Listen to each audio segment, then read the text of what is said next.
저는 이 문제가 사실로 드러난다면 권성동은 정치 인생 끝나는 거겠죠?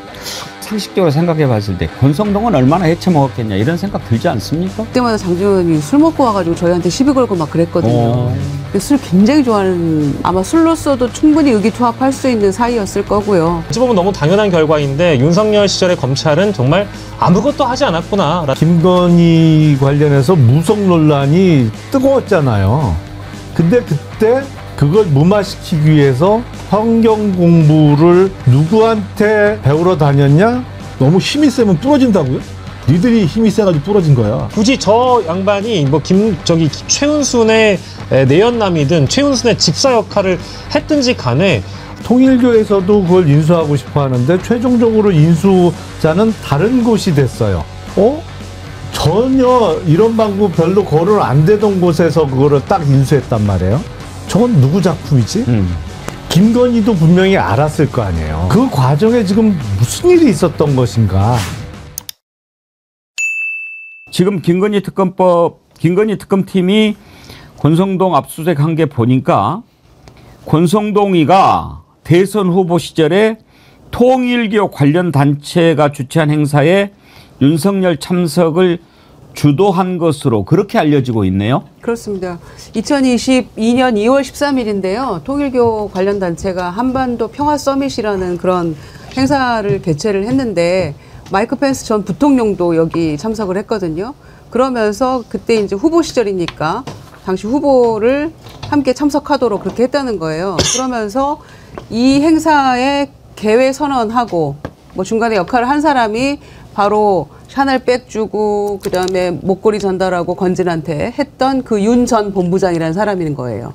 그래서 다 이렇게 저렇게 연결이 돼 있잖아요. 또 건진하고 윤한홍, 권성동 이 관계도 있는 것이고, 그래서 이 윤 전 본부장하고 그다음에 김건희와 이 중간에 역할 다리 놓고 한 것이 바로 권성동 의원 아니냐, 지금 이런 그 추측까지 나오고 있는 거죠. 그러니까 우리가 생각했을 때 권성동이, 그러니까 건진이 예를 들면 뭐 샤넬백이니 구두니 이런 거 김건희한테 전달해주고 그랬을 때 그냥 상식적으로 생각해 봤을 때 권성동은 얼마나 해쳐먹었겠냐 이런 생각 들지 않습니까? 그렇죠. 뭐 찐윤 중에 찐이라고 얘기되는 사람인데, 그러니까 지금 김건희 특검의 핵심적인 내용은 돈이 어디로 가는지를 확인하려고 하는 것이 가장 중요한 내용 중에 하나거든요. 그러니까 지금 내란 특검에서는 윤석열의 내란 행위 또는 외환 행위에 집중했다고 한다면, 김건희 특검에서는 돈이 어디로 흘러서 어디로 갔는지를 확인하는 작업들이 가장 중요한데, 그럼 돈을 줄 때에는 왜 주겠습니까? 그만큼의 거래를 해서 나올 수 있는 돈이 많은 최측근들한테 갈 수밖에 없는 거여서, 전 통일교는 두 가지겠죠. 말씀하신 것처럼 돈에 대한 뇌물 같은 형태의 지원이 있을 것이고, 통일교라는 조직을 통해서 소위 윤석열을 중심으로 하는 당원이라고 하는 세력 조직들을 만드는 두 축의 힘을 가질 거라 생각이 들기 때문에, 그렇다면 여기에서 핵심적으로 권성동이 작업을 했다면 이 거관을 통해서 본인이 이익을 얻은 측면 하나하고, 또 하나는 당에서 본인이 권한을 행사함으로써 윤석열의 가장 핵심적인 세력을 만들어낸 이 두 측면으로 진행을 했을 거라는 생각이 많이 들기 때문에, 저는 이 문제가 사실로 드러난다면 제가 볼 때 권성동은 정치 인생 끝나는 거겠죠? 지금 김건희 특검이 통일교 압수수색을 하고 있는데 그 통일교 본부가 이름이 궁이에요. 궁. 사진 한번 보여주실래요? 천정궁, 천원궁 뭐 이렇게 두 개 궁전이 있는데 이름만 궁이 아니고 보십시오. 저게요, 그림이 아닙니다. 실제로 강원도 가다 보면 오른쪽에 엄청나게 어마어마하게 한 의리의리한 궁전이 보입니다. 바로 그게 통일교 본부입니다. 지금 여기 압수수색을 들어가 있는데요. 그러니까 막 지금 통일교 내부에서는 모든 수련생들은 지금 바로 천원궁으로 올라와라, 몸으로 막아보자라고 하는 거죠. 압수수색을 만약에 방해하면 그건 더 큰 벌 아닙니까?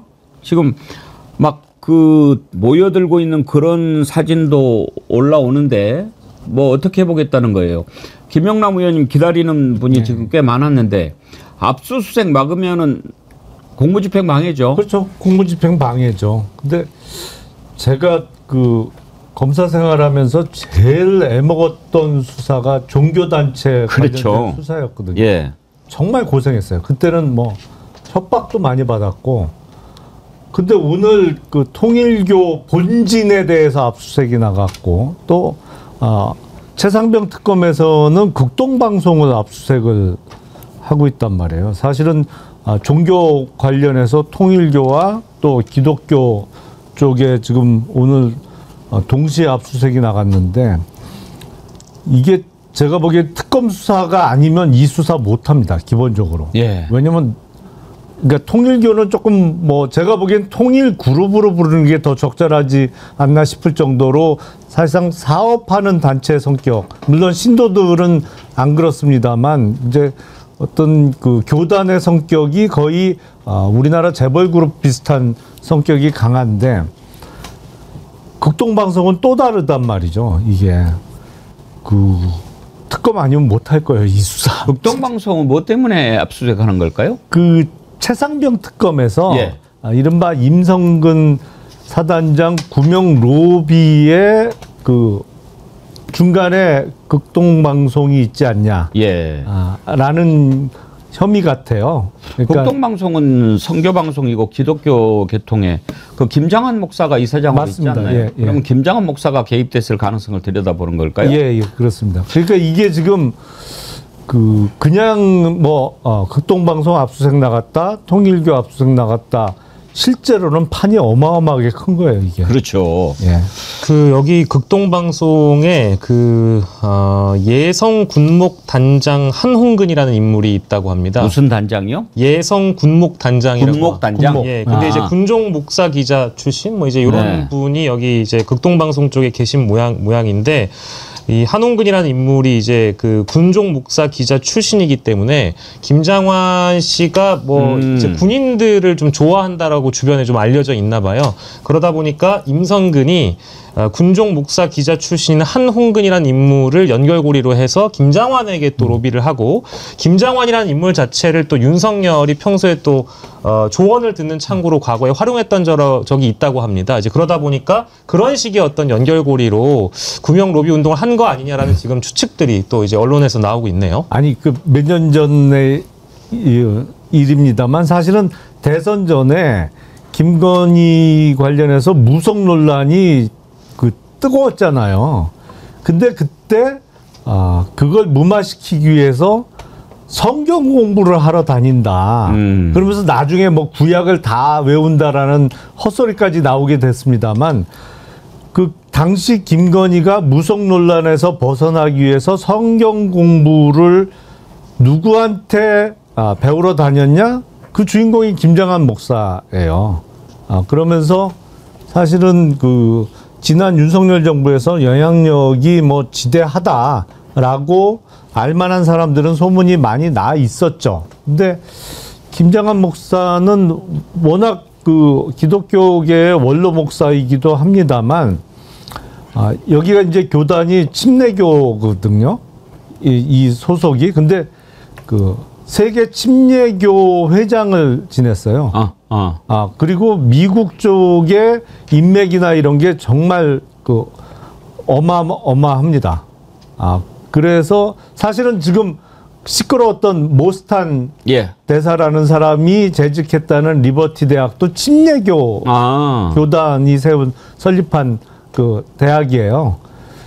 그래서 물론 이제 그 대선 전부터 어떤 그 성경 공부를 하러 다닌다 뭐 그러면서 쭉 연결된 그게 있기 때문에 어떤 구명 로비를 해야 되는 입장에서 예를 들어서 임성근 사단장 상황이라면 누가 제일 확실한 이른바 끈이냐 줄이냐를 생각했을 때 충분히 제일 먼저 떠올릴 수 있는 그런 루트인 거는 틀림없죠.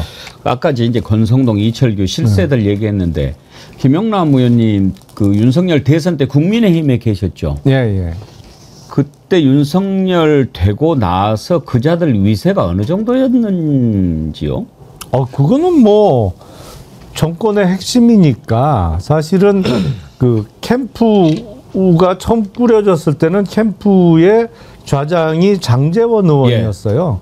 장제원 의원이었는데 그 아들이 계속 좀 사고를 쳤잖아요. 그래서 처음에는 그럼에도 불구하고 있었는데 그때 제가 눈치 없이 이거 장제원 그때 그 실장으로 불렀나? 뭐 하여튼 캠프 좌장이었는데 아니 이거 물러나게 해야 되는 거 아니냐고 얘기했다가 아이고, 왕창 찍혔지 제가. 눈치도 그러니까 눈치 없이 그런 얘기했다가 왕창 찍혔는데 근데 논란이 계속되고 나서는 이제 장제원 의원은 공식적으로는 캠프에서는 빠지고 그 자리에 온 사람이 권성동 의원이었어요.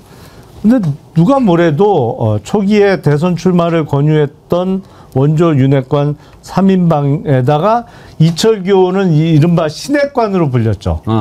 원조 윤핵관 이후에 이철규 의원이 등장을 했는데 사실은 이 중반기부터는 이철규 의원이 거의 완탑이었어요. 아, 그래요? 네. 어떤 실세라는 측면에서는 완탑이었어요. 그러니까 이제 누가 윤석열하고 제일 가까우냐. 이게 이제 가장 뭐 권력의 그 추가 어느 쪽으로 가느냐 하는 거 아니겠어요? 그런데 맨 처음에 장제원이가 제일 센 것처럼 보였다가 나중에 자빠지고 그 과정은 어떻게 해서 그렇게 된 건가요? 아니 일단 그 아들의 뭐 음주운전 등등을 비롯한 사고 문제로 인해서 그 캠프에서 공식적으로는 빠지고 그 자리를 권성동 의원이 대신 했죠. 그러면서 약간 약화됐는데 사실은 그 대선 이후에 초창기에 대통령실 그 멤버를 짤 때는 장제원 의원이 그때도 셌어요. 사실은 장제원 의원이 가장 많이 사람을 집어넣었다라고 소문이 날 정도로 셌는데 한 두세 달 있다가 한번 그 대규모 이렇게 교체가 일어나요. 행정관들을 비롯해서 선임 행정관급들이 이른바 장제원 의원 쪽에서 밀어넣는 사람들을 한번 속아내는 작업이 이루어집니다. 그게 이제 어떤 측면에서는 내부 권력 다툼, 권력 투쟁이 있는 거죠. 그러면서 조금씩 약화됐죠. 잘 아시니까 한 가지만 더 여쭤볼게요. 장제원은 어떻게 윤석열하고 가까워지게 됐는지 궁금해요. 왜냐하면 윤석열 검찰총장 되려고 했을 때 장제원이 법사위원이었잖아요. 그때 엄청 윤석열 공격했거든요. 그렇죠. 그랬는데 어느 순간 갑자기 완전 친윤 핵심이 된단 말이죠. 어떻게 달라붙었을까요? 제가 그거 얼핏 들었는데 지금 중간에 누가 그 매개체가 된 사람이 있어요. 근데 누군지 제가 그 오래돼서 기억이 안 나는데 그래서 나중에 한번 술 마시고 뭐 풀었다는 얘기가 있더라고요. 술 마시고 풀고 처음에 이제 윤석열 당시 검찰총장을 막 그만뒀을 때인가 그때 서초동 아크로비스타에 직접 찾아가서 대선 출마를 적극적으로 권유한 3명의 3인방이 이제 권성동 의원 그리고 권성동 의원의 중앙대학교 후배인 장제원 의원, 윤한홍 의원 그렇게 3명. 근데 그 전에 누가 중간에 다리를 놔서 풀었다는 얘기를 들었어요. 근데 김유정 의원님 우리가 이제 이렇게 합리적으로 생각해 볼 수는 있어요. 이제 장제원은 고인이 돼서 뭐 심히 뭐라고 말하기는 그렇지만 일단 본인이 이제 국민의힘에 있으면서 검찰총장 문재인 대통령이 시킬 때니까 엄청 공격했다가 어찌됐든 검찰총장이 됐잖아요. 그럼 권력만 쫓는 사람들은 언제든지 표변하니까 야 이제 검찰총장 됐으니까 가깝게 지내자. 내가 야당이고 야당이고 그렇지만 또 윤석열도 분명히 그러고도 남을 자니까 그래 뭐 또 야당하고도 또 가깝게 지내면 좋지 해놓고 밤에는 만나서 지네들끼리 술 마시고 난리 쳤을 것도 같아요. 충분히 의기투합할 수 있는 사람들이 왜냐하면 장제원 의원은 술 정말 좋아하거든요. 그래요? 네, 저희 행안위 같이 했었잖아요. 그리고 저희 그때 이제 MB 정권하고 투쟁하면서 저희 로텐도올 나경원 의원이 혼자서 이렇게 유유자적 농성했던 그 자리에 의원들 다 모여서 저희 밤샘 농성하고 막 그런 적 굉장히 많았는데 그때마다 장제원 의원이 술 먹고 와가지고 저희한테 시비 걸고 막 그랬거든요. 술 굉장히 좋아하는 뭐 고인이 됐습니다만 그런데 아마 술로서도 충분히 의기투합할 수 있는 사이였을 거고요. 그러니까 안철수 후보하고 단일화에도 그때 장제원 의원 누나 집인가 뭐 어디 가가지고 목동에 있는 거기 가서 단일화한 거 아닙니까? 편의점에서 맥주 캔 사다가. 그러니까 충분히 역할을 했을 겁니다. 술로 맺은 형제가 아니다. 뭐 이렇게 봐야 되겠네. 네. 이건 네. 뭐 도원 결의가 아니고 소맥 결의라고 해야 되나요?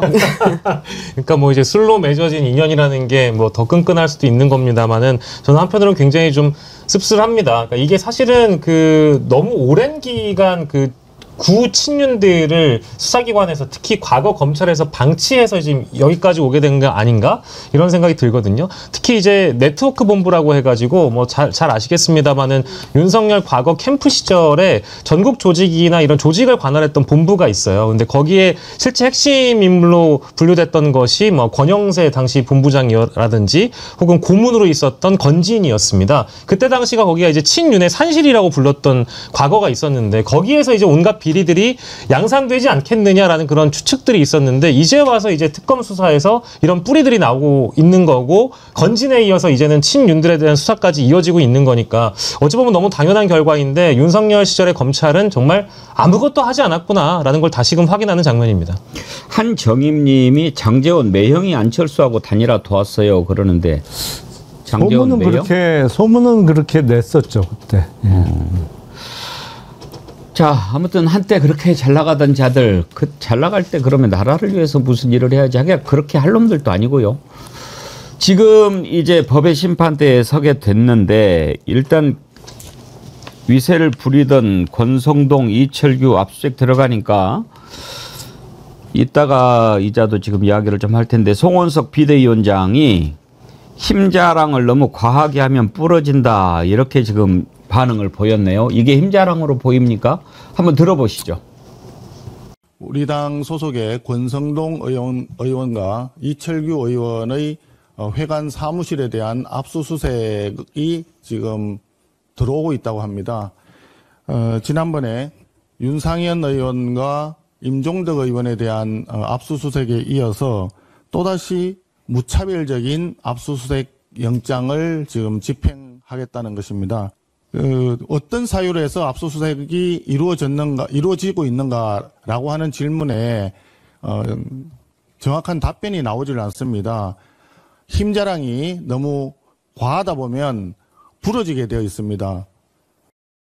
어떤 이유로 압수수색했는지 너네가 물어보면 가르쳐 주냐? 그건 뭐 다 법원에 영장 발부할 때 돼 있는 거고 그거 함부로 밖에다 이야기하면 피의사실 공표가 되는 건데 알면서도 저러는 거죠 김주국원장. 그러니까 이제 국민의힘이 맨날 얘기했던 게 뭐냐면 이재명 지금 대통령 당시 대표 있을 때 압수영장 나오면 그 법원이 발부한 거잖아. 왜 니들이 난리야라고 얘기를 한 거고요. 제가 볼 땐 이거 진짜 지연된 압수수색 영장이 지금 발부가 되고 있는 거고 특검이 아니었으면 상상도 할 수 없는 일들이 벌어진 거고요. 왜 일이 없어요? 지들이 한 일이 있을 텐데 지금까지 싹 보면 통일교도 마찬가지인데 다 아시겠습니다만 라스베가스에서 600억 정도 도박했는데 거기에 대해서 수사가 아무것도 벌어지지 않았잖아요. 그럼 누군가 압력을 넣었을 거 아닙니까? 그러면 경찰 수사에 압력을 넣을 수 있는 사람이 누굽니까? 이철규 아니겠어요? 제 생각에는? 그럼 예를 들면 이철규와 같이 그런 것들을 도모했을 사람이 누구였습니까? 권성동 아니겠습니까? 그 다음에 통일교가 뭐 인수하려고 그랬어요? YTN 인수하려고 그랬었잖아요. 그래서 YTN은 얼마면 되냐? 이런 얘기가 나왔던 거 아니겠습니까? 그런 얘기를 할 수 있을 게 통일교 사람들만이 앉아가지고 얘기를 할 수 있겠어요? 당연히 거기에 거간들이 필요하겠죠. 거간으로 소위 친윤들이 거기에 존재했을 것이고 친윤들이 거기에 존재했다라고 하는 건 그냥 야 YTN 인수하세요. 도와드릴게요. 통일교 이런 게 아니었을 거 아니에요. 뭔가 그 과정에서 본인이 얻어먹을 수 있는 게 있을 거라는 것이고 또 하나는 거기에 누구라고 윤모 씨 같은 경우는 1시간 동안 대통령과 독대를 할 수 있겠고 나와서 1시간 동안 독대했고 많은 얘기를 했습니다라고 얘기하면서 사업권을 얘기했던 일들이 많이 벌어졌습니다. 아니 그런 일들이 대명천지에 아무런 문제 없이 벌어졌고 여기에 대해서 검찰과 경찰은 아무런 수사 조치도 하지 않은 상황인데 이제 와서 해야 되는 건 당연히 그런 문제에 대해서 어떤 일이 벌어졌는지 어떤 뇌물이 오갔는지 어떤 권력의 외압이 들어갔는지 이걸 밝히는 건 당연한 거고 밝히는 수순이 뭐예요? 압수수색해서 증거를 먼저 확보하는 게 핵심인 거죠. 증거가 확보된 다음에 그 내용을 가지고 진술을 확보하는 절차를 밟고 있는 건데 거기에 대해서 무슨 예를 강력한 힘을 너무 힘이 세면 부러진다고요? 니들이 힘이 세가지고 부러진 거야. 라고 저는 얘기해주고 싶어요. 지금 이거를 어떤 분한테 여쭤봐 김용남 의원님이 더 잘하실까, 김유정 의원님이 더 잘하실까 한번 궁금해서 여쭤보고 싶은데, 지금 보면 이제 통일교 YTN 뭐 이런 거 저런 거 해가지고 또 막 한부대 공적개발 원조 이런 거 해서 붙어 먹었잖아요. 그러면 김건희 지금 이제 조사하면 나오겠지만 일단은 뭐 샤넬백 구두 얘기만 나오는데, 통일교에서 이제 예를 들어서 뇌물을 갖다 바쳤다. 그러면 김건희, 권성동, 이철규, 거기에 이제 건진까지 어떤 놈이 제일 많이 먹죠? 대체로 이렇게 되면? 김건희 아닐까요? 김건희가? 예. 저거들끼리도 야, 어떤 놈이 더 많이 먹나 막 서로 막 쳐다보고 그럴 거 아니에요. 서로 견제했겠죠. 네. 네가 더 먹은 거 아니야? 네. 이런 식으로 네. 궁금해할 수도 있고요. 건지는 거의 뭐 떡고물 수준 아니겠어요? 네, 저는 그래서 그 도망간 집사가 뭔가 그것과 관련된 그 돈들도 가지고 있는 게 아닌가 싶은 생각도 동시에 들어요. 그 많은 돈을 다 어떻게 하겠어요. 여기저기에서 돈 나올 구멍들은 굉장히 많이 만들어놨고 거의 돈에 미쳐서 뭐 주가 조작도 하고 이러면서 피해자인 코스프레를 많이 했지만 실제로 다 돈줄 따라서 가는 건데, 삼부토건 주가 조작도 김건희 일가가 거기에 투자 안 했을까요? 전 100% 했을 거라고 보거든요. 그런 식이면은 지금 16개의 혐의가 있는데 김건희 특검에서 다 돈이 연결돼 있는 거잖아요. 그 많은 돈은 어디로 갔을까 궁금하네요.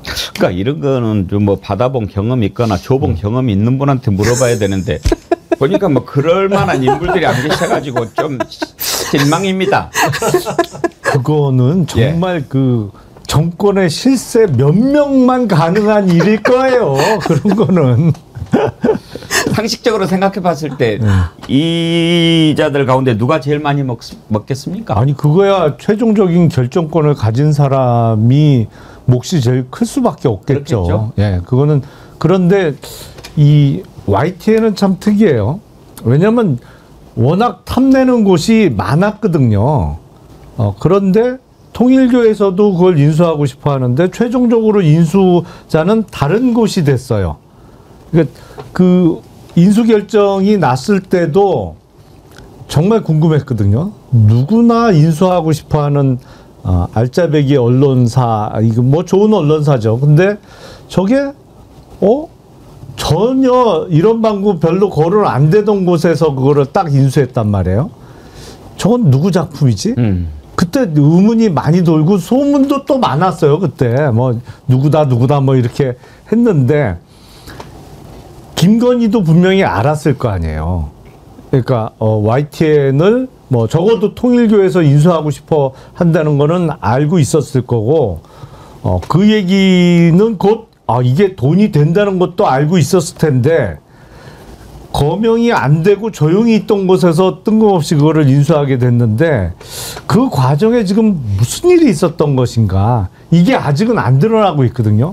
근데 뭔가는 있었을 거예요. 그냥 뭐 공식적으로 발표한 것처럼 입찰을 받는데 뭐 들어오려고 한 데서 다른 곳은 포기하고 뭐 가장 최고가 입찰가를 써낸 어디서 인수하게 됐다, 경영권을 가져가게 됐다. 그건 그냥 공식적인 얘기고 마크의 어떤 스토리는 좀 나중에 나오겠죠.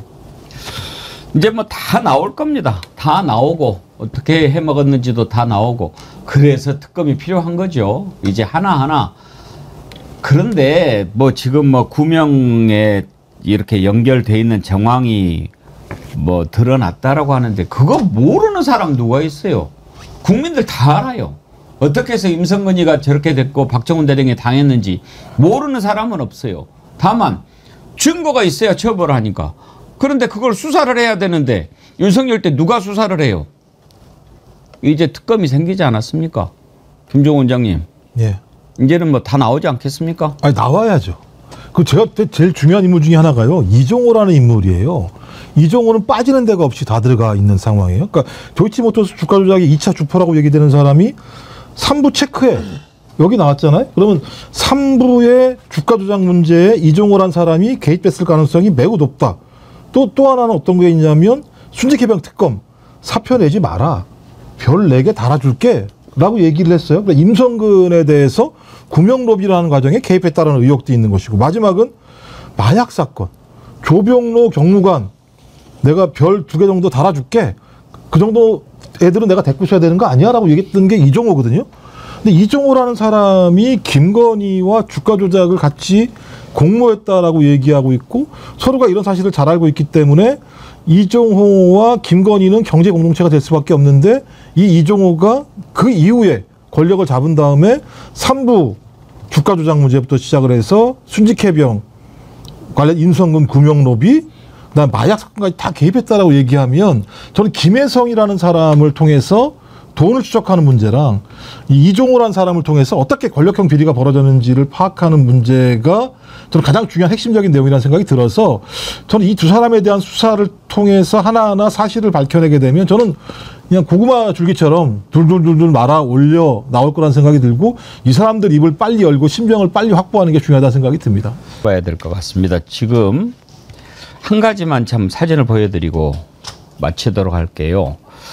지금 보여드리는 사진 한번 봐보실래요? 누군지 아십니까? 오른쪽에 앉아있는 사람이 문선명이에요. 통일교 총재했던 지금은 이제 세상을 떠났죠. 그러면 그 옆에서 굽신굽신 거리고 있는 사람 혹시 누군지 아실까요? 김충식입니다. 저자가 김충식입니다. 김충식 요즘에 많이 나오잖아요. 많이 나오더라고요. 김충식이 누굽니까? 김충식이 최은순 씨의 뭐 내연남으로 알려져 있죠. 예. 그러니까 지금 정확한 그 직책은 안 나오지만 문선명 비서실장인가 비서를 했다는 거예요. 김충식이가. 지금 저 사진이 딱 나온 거예요. 그러면 통일교, 김충식, 최은순, 김건희 이 고리가 딱 나오는 거 아니에요? 결정적인 사진입니다. 그러네요. 그리고 김충식이가 갖고 있는 수첩에 김용현 메모가 등장해요. 경호처장 김용현 용산 그리고 날짜 뭐 이렇게 전화번호 이런 거 이게 뭘 의미하겠습니까? 아니 대통령 부인의 대통령 장모의 내연남까지 지금 저렇게 대통령실을 다 쥐고 흔들었다. 다 헤쳐먹은 거죠. 그러니까. 예. 아니, 그러니까 여기 메모가 저것만 나와 있는 게 아니라 뭐 국민의힘 인사에 대한 부분도 뭐 거론이 되어 있고 검찰 간부, 뭐 특검팀 관계자 이런 어떤 특정 인사들의 실제 이름이 적혀 있고 뭐 어떤 경우에는 전화번호가 적혀 있는데 그 전화번호를 통해서 확인을 해보니까 김건희의 문고리 권력 3인방 중에 조모 행정관이라고 있거든요. 조모 행정관의 전화번호로 또 연결이 된다라는 거예요. 그러니까 굳이 저 양반이 뭐 최은순의 내연남이든 최은순의 집사 역할을 했든지 간에 아니 그 어디 시골에 있는 노인이 저런 식으로 수첩에다 뭘 적어놓고 연락처를 통해서 무엇을 했겠느냐라는 건 뭐 딱 떨어지는 거 아니겠습니까?